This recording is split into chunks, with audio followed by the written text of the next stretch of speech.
even for kids who are playing sports, is strength training really a necessity? It varies slightly for girls and boys. Girls tend to be a little more stable. Strength training doesn't mean loading up crazy amounts that we would see in a billboard or outside the gym or what we see on videos. All we're talking about is adding some form of resistance.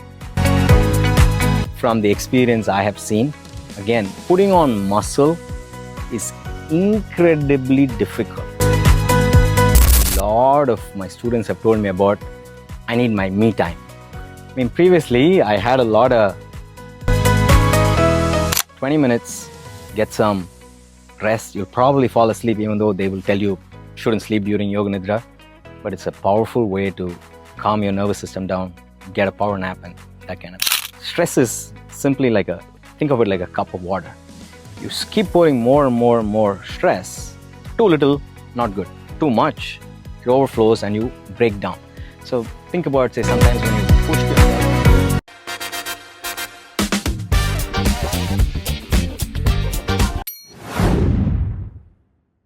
Welcome back to another episode of Kupshup, Keeping Up with Parenting. I am your host Vinodhini, and today we are going to talk about something that's incredibly close to every parent out there: raising strong, resilient children and parenting in strength. And today, to talk about that, we have someone truly special joining us, Arvind Ashok. Welcome, Arvind. Thank you, Vinodhini. Excited to be here. Likewise. Arvind is a strength and fitness training expert who's also the co-founder of the Quad, in one of India's most respected fitness communities. But it's not just that. Arvind has also lived the journey from being a skinny kid who couldn't do a single push-up all the way to becoming India's first elite instructor. Arvind not just brings his expertise today, but also extremely valuable insight.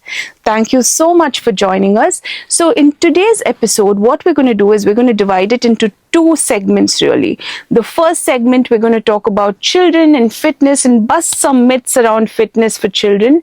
And then we are going to go in and deep dive into self-care for parents. What does fitness really mean after you become a parent? And talk a lot about that. So I'm really excited for today's episode. Let's dive right in. Let's do it. All right. So I'm going to talk about children and fitness first, right? While we talk about strength training, all the, I'd want to say, outcomes are very physical based, or that's what you hear. But are there mental shifts that happen when it comes to fitness for adults or for children? And talk a little bit about that and what are those mental shifts that happen in a child? Brilliant. Great place to start. What I have seen, the mental changes outweigh the physical ones by far.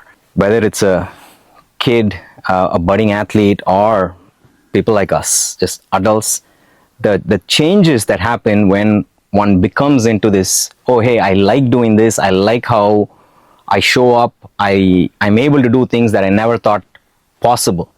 It just, something sparks. So some of it is just building that resilience. Oh hey, I can do this. Hey, I feel not like an alien anymore. Like, it's intimidating walking into a gym the first day. I don't know. The first couple of months, I'll be honest. Yeah. Yes. Yeah, it's. I still remember my first. I've had many stop starts. I remember my last successful one. It was still intimidating, but in a few months, your identity shifts. You're not an outsider anymore. Oh, I don't know what I'm doing. Oh, what's going on? You belong, and the community has to do with it. The coaching has to do with it. But I think what I have seen, the shift is just internal. You really go from some, and all of us start with, I think most of us start with some simple external motivating factor. Correct. I want to lose weight, right? That was mine, and that's probably most of the world's. But somewhere along that journey, you start to metamorphosize into a different person. It just happens. You mentally shift. You realize, oh, maybe that's not what I truly wanted, or oh, I'm getting a lot more out of this. There's so many things people say. It's the journey, not the destination.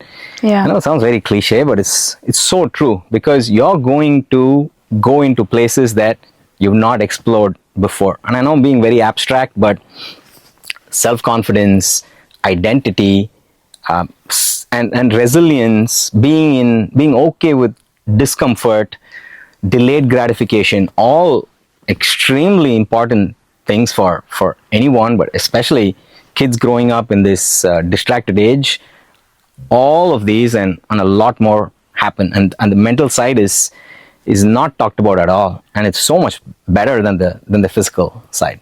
Great. So what I'm getting from you is that children, when they go through something like strength training, these lessons that they learn are lessons for them to carry all the way through life and apply in almost every hard situation, every tough card that they've dealt with. Absolutely. While it is strength training, I think this is sport, can be any of that, and this is the arena I'm familiar with. But yeah, something we are fond of saying at the quad is training is a sandbox for life. Say you learn to show up every day, you learn to show up to the gym, well, you learn to show up at work, you learn to show up at life. I don't feel like it, but I did show up and I did do my best. So these are all small lessons that you can learn, and you're actually applying it in a very small, safe sandbox, the gym, for example. So yeah, Lovely. all of these just spill over into life. Lovely. So, having said that, right, children are just mini adults, right? They are just kids are growing into adults. They have the same emotions, just a little uncontained, I'd want to say, right? How does strength training, you think, affect a child's relationship with their own bodies, especially in a world that is so obsessed with appearances? This is a tough one. I think because the adults around the child itself are severely impacted, this is a much harder one to crack. But the comfort with their own body, the comfort and confidence with, oh wow, I can do this, whereas previously you're defined by, oh, I need to look a certain way. Right. And there is a very black or white thing. It is all about aesthetics, not about how you feel. And that's the weird thing, right? Like, as you said, kids are uncontained. They're not yet blemished Right. by life. Then somewhere we throw things at them, and they conform to these standards. And just allowing them to explore their limitations and just be in free form physical activity seems to help them get out of this, reconnect with it. And it's the same thing with adults also. You learn to say, oh, there are more dimensions to this body than I previously thought. What you think it's capable of, right? Yeah. Absolutely. Let's talk about this, right, a little bit. You mentioned sports here. So kids are made to play at least one or two sports these days, right? If anything, they're made to do it. It's a checkbox. It's something that's ticked off, right? But apart from sports, even for kids who are playing sports, is strength training really a necessity? When we're talking about kids, let's say teens. Yeah, 8 to 16 or 10 to 16, that age. It varies slightly for girls and boys. Girls tend to be a little more stable at an earlier age. Boys tend to be a lot wobblier. So when we are talking strength training, we're not talking big, heavy weights and that kind of stuff. A bodyweight squat is still, strength training. And then we slowly add resistance. All of these are fundamental movement patterns that we all have.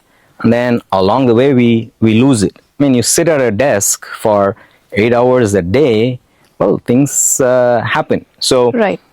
For somebody playing sport, this just opens up another dimension. So I wouldn't say it's necessary, but it is a great foundation.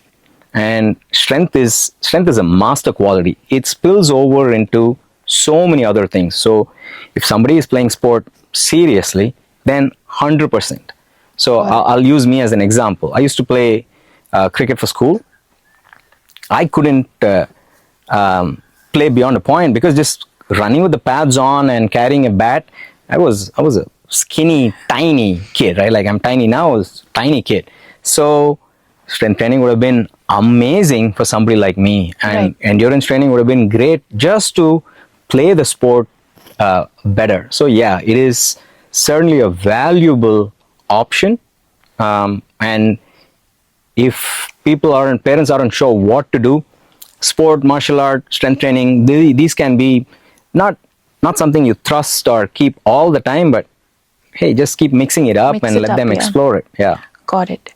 Lovely. So that was going to be my next question. If a child is picking up sports, a particular sport very seriously, right? If they're looking to pursue it, is strength training a good add-on for that child? What does it do to them? Does it add to their capabilities in any way? So that was going to be my next question anyway.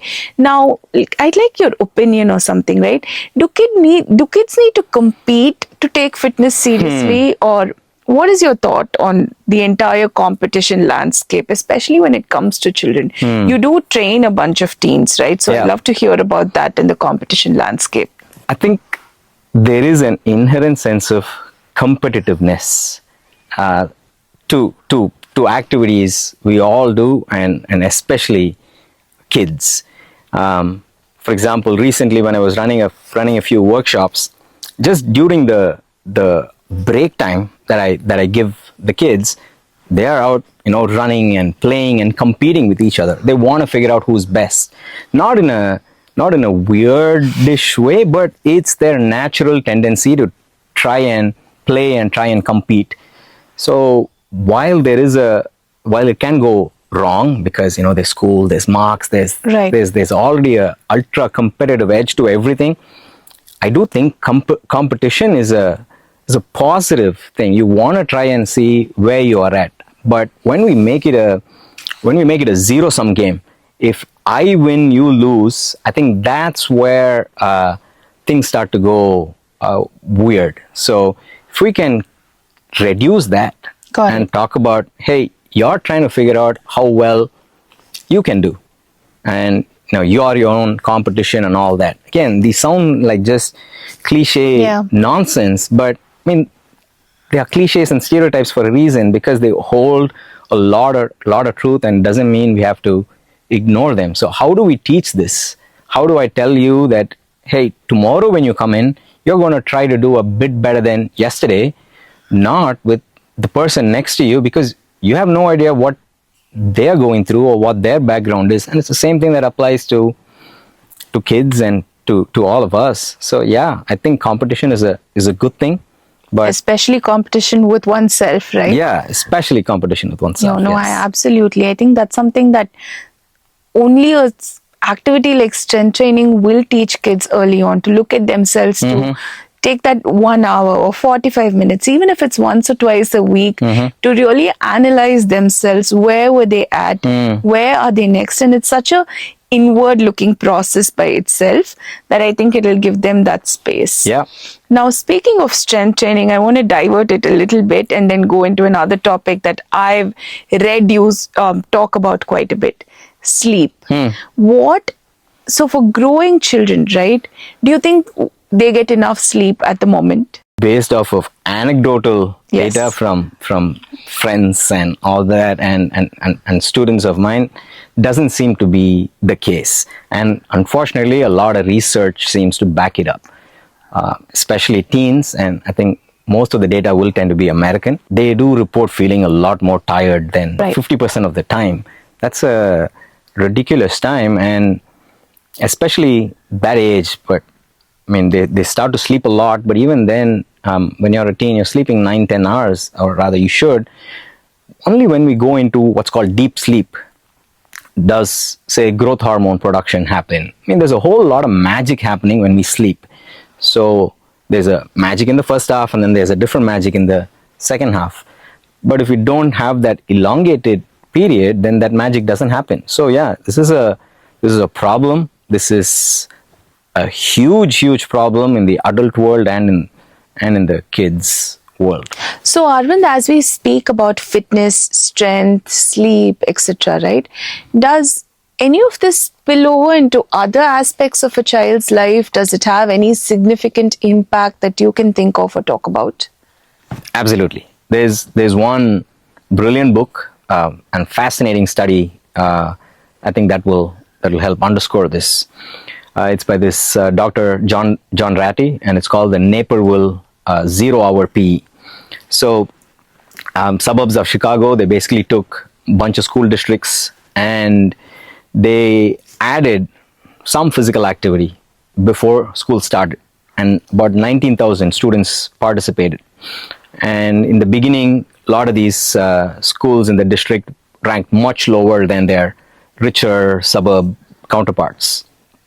In a year, these students ranked amongst the fittest in the nation. I mean, there was 3% obesity as compared to whatever the national average was for these kids. And in standardized scores, I think it's called the TIMSS test, they ranked number 1 in the world and number 1 in science, number 6 in math, or something like that, which is ridiculous. So yeah, there's a definite cognitive spillover when they work together. Awesome things do happen. So yes, there's definitely performance improvement that has been studied. I'm sure there are hundreds of other studies like this, but this one clicked the most. I mean, that's outstanding, right? Because given I'd want to say the economic background of those children as well, that what you've spoken about is pure magic. Just having them do something for a year or so and seeing these results or seeing these changes. Yeah. So that being said, let's move into a quick round of myths that we think of as parents, and I'd like to hear your take on those, right? Strength training stunts growth, so you shouldn't start too early.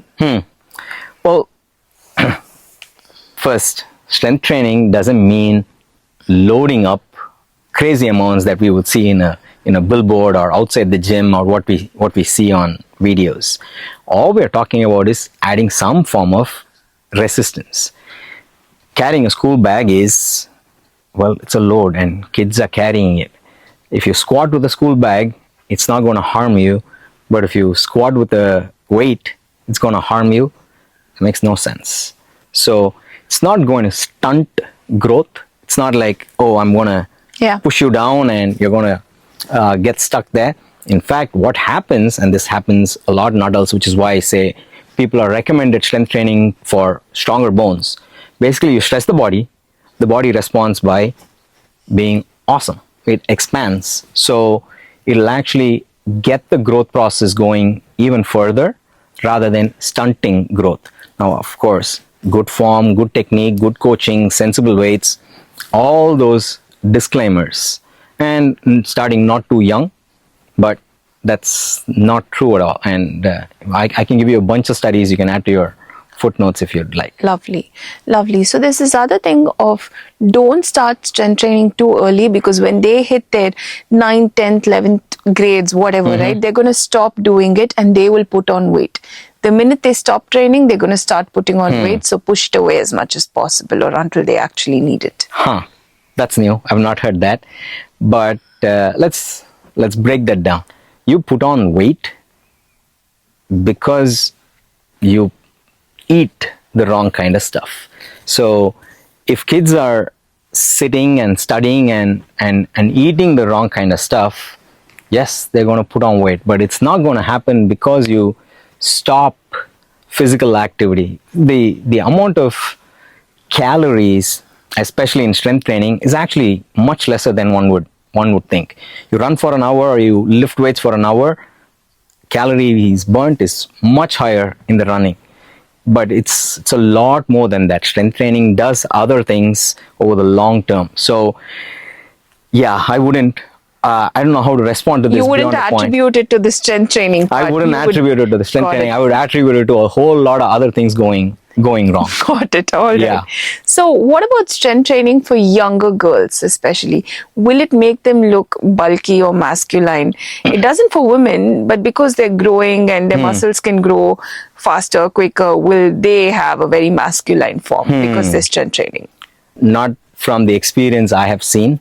Again, putting on muscle is incredibly difficult. So again, if you're talking 13 plus year olds, muscle takes up much lesser space than we would imagine. So they're not going to bulk up. Yes, they're going to add muscle, but you can look at any female athlete.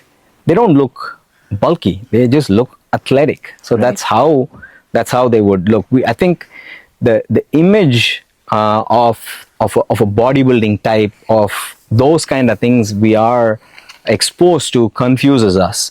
Now, let's say you take the Olympic weightlifting champion. Yeah, they look much bigger. You take a look at a wrestler, they look pretty big, but that's their job, that's their sport. They need to look big. They need to at their weight category be as big as they can, and they're mostly muscle. So yeah, this is also a myth. You're not going to magically explode like Arnold Schwarzenegger suddenly, and it's a lot of work even for boys. It's much harder for girls. So, but I think the issue tends to be the image in our heads of, hey, this is how one should look, and a little bit more bulk.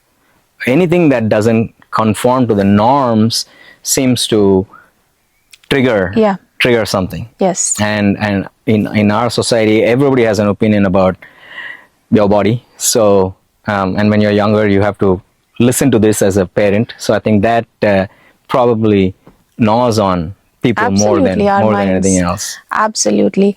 I am going to wrap up this child section, because I am looking forward to talking to you about the parenting part of it, right? But before we get there, Arvind, you have a daughter yourself, right? What are your plans into introducing fitness, sports, training in your child's life? I'd like to hear what your plans are, just so we understand, hey, this is what I would do if I were Arvind. We'd love to know that. Okay, let me start by saying I am very clueless. Okay. I'm learning, and there's no real plan. What I believe is I'm just gonna model my behavior, and this isn't something I have to put on. I love activity. I love sport. My wife's the same way. So I think just exposing our daughter to what we do as part of our daily routine, that's pretty much the plan for now. Again, we are too new to this, so I don't know if you should be planning further. But yeah, I think kids are sponges. They absorb what you're doing, not at all what you're saying. So that's to our advantage here. Just show them what you do, and that's it. I think that's lovely. So now we're going to talk a lot more about self-care for parents. I think a huge part of parenting is physical, mental, and emotional, all of which is, I think, we're drained by the end of the day, right? And that's probably because when people prepare us for parenting, right, they never talk to us about any of these aspects of it. And when it happens, it's like a slap in the face. It's like, oh, I didn't know I had to be physically fit to not just have the child, but also take care and nurture the child after, right? So there is the whole physical aspect of it. There is the whole mental aspect of it, of having, say, 12-hour or 14-hour work. I don't think the work day ever ends, especially when you have a young child, right? Still smiling through it. All of it takes a lot of grit, right? So I'd love to know and talk about self-care for parents when they're new parents. How do you plan for becoming a parent, etc.? So I have a bunch of questions for you on that topic, and I'm going to hit you with this, right? What does fitness mean to you as a parent now that you've become one? Today, I totally get what a lot of my students have told me about. I need my me time. I mean, previously I had a lot of time to myself, and now I realize, so fitness, and it can be something else for other people, but it is my time to really connect and focus on myself. Because as you said, otherwise you're always thinking about somebody else, and that does leave you a little empty. So fitness is about giving me permission to focus on myself and doing things I do enjoy. So today, that's what it has slightly morphed into. Got it. So I think about 10 years back, right? If, especially in a country like ours, around the time when you guys started the quad, if somebody was saying that, hey, there's a pregnant woman lifting kettlebells, or who's not an athlete, an average woman lifting kettlebells, so strength training, I don't think that was a conversation at all that was happening back then. But that's becoming more common now. People are training through their pregnancies. People are training right after as well. Can you share your thoughts about that and what it does to the female body? Sure. Funnily, because both Raj and I started working out in the US, it was actually common over there. So we saw a bunch of people who were pregnant or wanting to get pregnant lift. So that actually was very normalized for us when we moved, and we had quite a few people who trained with us pre and during pregnancy as well in our early years, and it continues today.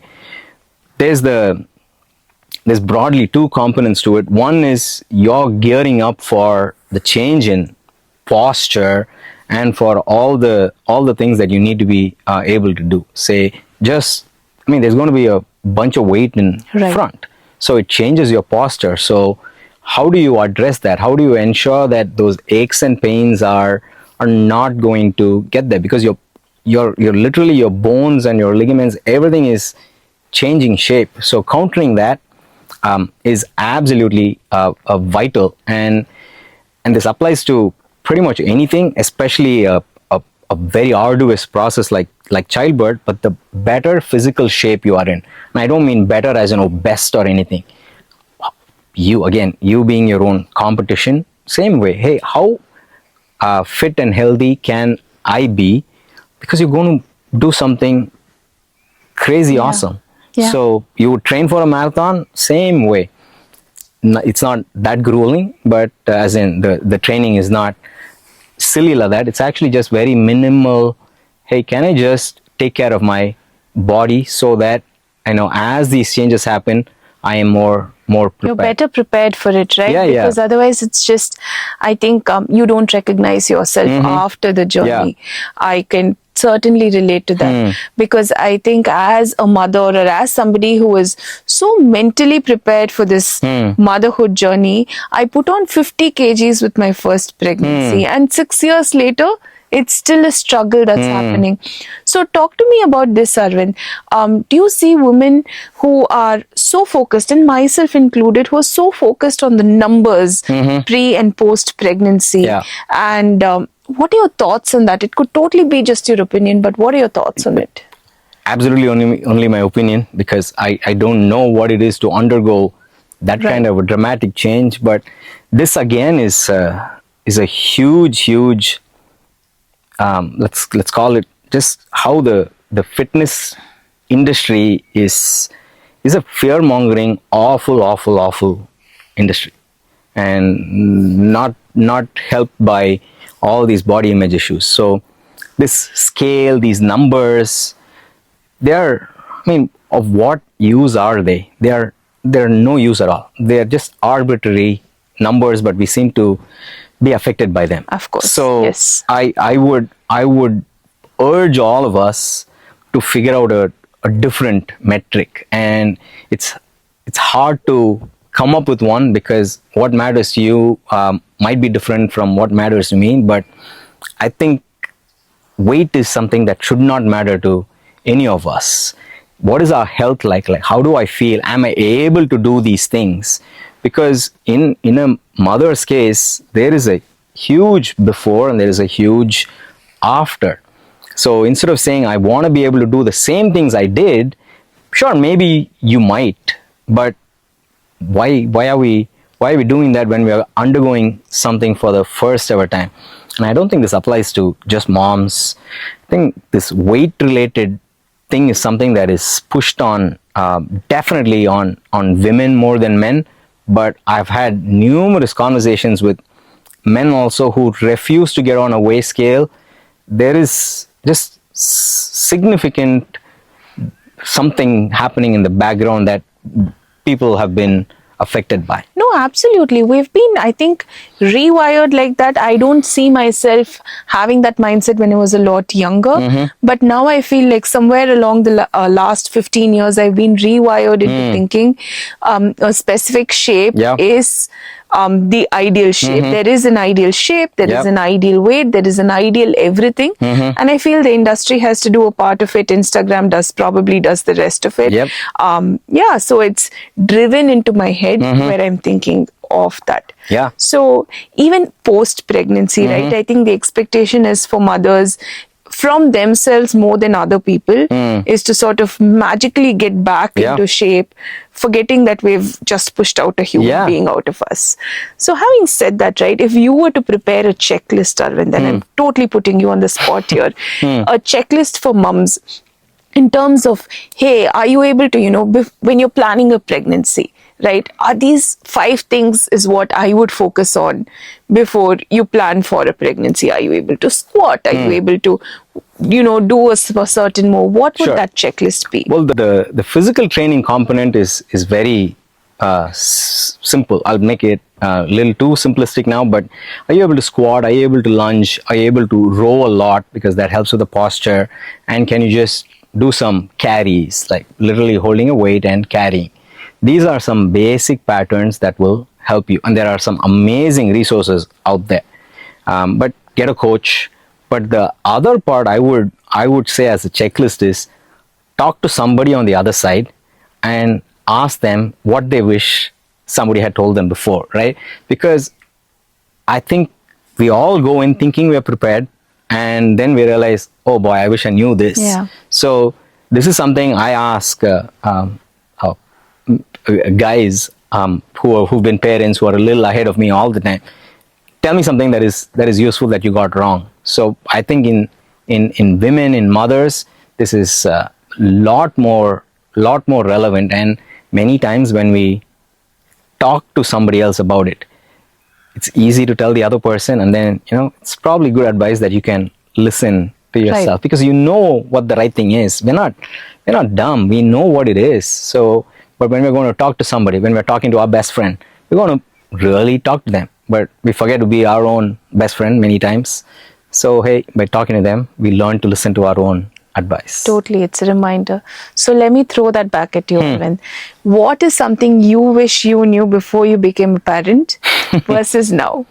Don't expect, oh, hey, I will get back to doing this after a certain time period. Right. That's one. Alone time. It's an alien concept. Significantly gone now. Yeah, and the third I would say is it's 100,000 times harder on the mother than it is. So focus on the child, focus on the mom as well. I think that's very important, right? Just that holding the space for the mother. But also I feel like holding the space for the fathers these days, because there is so much awareness and rightly so on the mums. I feel like the dads do get a little bit of the shorter end of the stick these days. So I'll give you my experience. I think right after my pregnancy with my first one, which was bang in the middle of COVID, I couldn't really go out. Yeah. I had to be very mindful with my child, etc.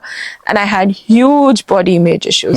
You know what I did? Stop my husband from training for a year, which is something that he talks about until today and puts the blame on me for a whole host of stuff. Yeah. So tell me, Arvind, does training change in not maybe in a significant way, but in certain ways for a new dad as well? What is their experience? Do you talk to them? Talk to me about that. And how do you sort of change the way you train for men as well after you become a dad? Well, let's look at what happens, right? I mean, your sleep is not as good, Right. and everything else in your life continues. You've dropped 100 things that you probably were wasting your time on. There's time for probably 3 things in your life now. So you don't really have a structured hour. Right. So how do you carve the time? So if you go in with that mindset of, oh, I'm going to have an hour this was me all through. Okay, hey, this is what I used to do, and I'm going to continue doing the same thing. Oh, I've woken up at 3:45 a.m. for a decade. So I thought, yeah, I'll just do that and get my training done before the world is up. Well, it's a little hard when you don't sleep. Yeah, that's true. All of that, right? So I think going on this new discovery is the key, and it took me a year of doing things wrong before I arrived at mine. But what I do see a lot of people is for again, when I say a lot of people, for my students, that structure helps. So somehow I will show up 3 days a week and get there. My job is to just get there in front of you, and then you take care of me. And in that case, what happens is, as a coach, hey, you know what, don't do what you used to do, don't do what you think you should do. Let's do 50%, let's do 25%. So that's the other thing. But if you don't have the luxury to even go to class, 5 minutes, 10 minutes, anything counts. And I think we forget those kind of things, because it doesn't feel like you're doing something, like you're making a difference, right? Exactly. But it allows you to have that little bit of touch, again, connecting with your body, finding that time, finding that space for yourself. And also you slowly start to erase, oh, it doesn't have to be an hour. Oh, you know what, I got 2 blocks of 5 minutes. Oh, I can take a walk. Oh, I can do this. Come up with new things. And that's, yeah, I know this sounds very abstract, but everybody's got to find their own context here. It's so hard. So now we have a bunch of questions for you. Again, very quick questions, and I expect very, very quick answers, please. Okay. What's one thing a tired parent can do today that can help them start reclaiming their health? Yoga Nidra. If I had to pick one thing, and just 20 minutes, get some rest. You'll probably fall asleep, even though they will tell you shouldn't sleep during Yoga Nidra. But it's a powerful way to calm your nervous system down, get a power nap, and that kind of things. Fabulous. What do you think, if there's like one exercise, like a full body workout, whatever, that parents should probably do on a daily basis, what would it be? Parents of younger kids. Squat. It's the most accessible thing to do. You can hold on to something and do. So I would say, if I had to pick one thing, do some squats. I'm not sure if you remember, but I squatted an entire quarter at the quad.